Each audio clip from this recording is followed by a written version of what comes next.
28 मंजिला इमारत, सभी खिड़कियां सीमेंट से सील, विशाल समाधि मोड़ू पर खड़ी जहां हर इंच जमीन कीमती। शंघाई जियाओजोउ रोड पर हुई बर्फीली बारिश की आग की घटना जो कभी सनसनीखेज थी। कहा जाता है इमारत पुराने शंघाई में श्मशान थी, बाद में डेवलपर ने जबरन तोड़कर आवासीय बनाया। अचानक आग लगी, 28 लोग मारे गए, 71 घायल हुए। दमकल दल के पहुंचने पर कप्तान ने एक फायर फाइटर को आग से दूर रहने को कहा, उसे मरने दिया। सच्चाई जानकर आंखों में आंसू आ गए। फायर अलार्म पर पहुंचे दमकल कर्मी आग में फंसे व्यक्ति की मदद के लिए पुकार सुनी।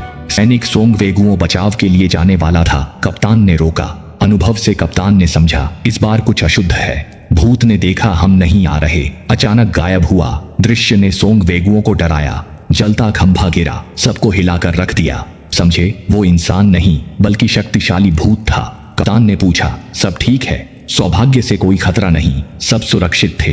दमकल कर्मी जानते हैं खतरा बढ़ेगा पर हर पल मौत से लड़ने को तैयार रहते हैं। मॉल में घायल छात्रा मिली, सोंग वेगुओं ने चुपचाप उठाया, पर विशेष अनुभव था।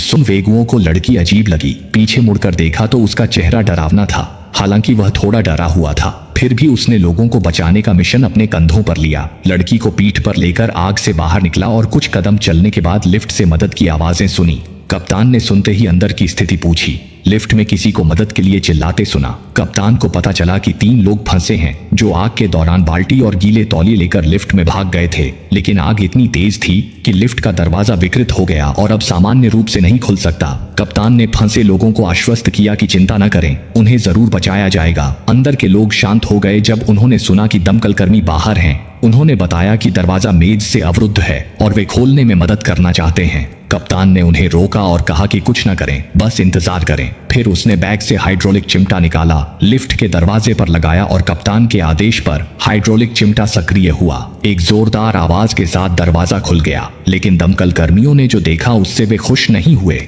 बल्कि अविश्वास से भर गए। लिफ्ट में कौन था? 3 लाशें थीं जो लगभग 2 घंटे से धुएं में जल रही थीं। लगता है इस मॉल में नाराजगी बहुत है, लगातार भूत विकल्प ढूंढ रहे हैं। दमकल कर्मियों को वहां से हटने में देरी करना चाहते हैं। जैसे ही कुछ लोग मुख्य द्वार तक पहुंचने वाले थे, पहले बचाई गई छात्रा अचानक सोंग वेगुओं से अलग हो गई। सोंग वेगुओं के बुलाने पर भी वह वहीं खड़ी रही और कुछ नहीं बोली। सोंग वेगुओ थोड़ा परेशान हुआ, क्या वह सच में समझ गई थी? क्या यह बचाई गई लड़की वास्तव में भूत है? दरवाजे पर खड़े कप्तान ने भी मुंह खोला। कप्तान के शब्दों ने सोंग वेगुओं के विचारों की पुष्टि की, लेकिन अगले ही पल वह लड़की कप्तान की ओर दौड़ पड़ी। कप्तान ने मास्क उतारा, उनकी आंखें आंसुओं से भरी थीं। रोते हुए सोंग वेगुओं से कहा। यह सुनकर सोंग वेगुओ भी स्तब्ध रह गया, लेकिन पास के साथी पहले से ही रो रहे थे।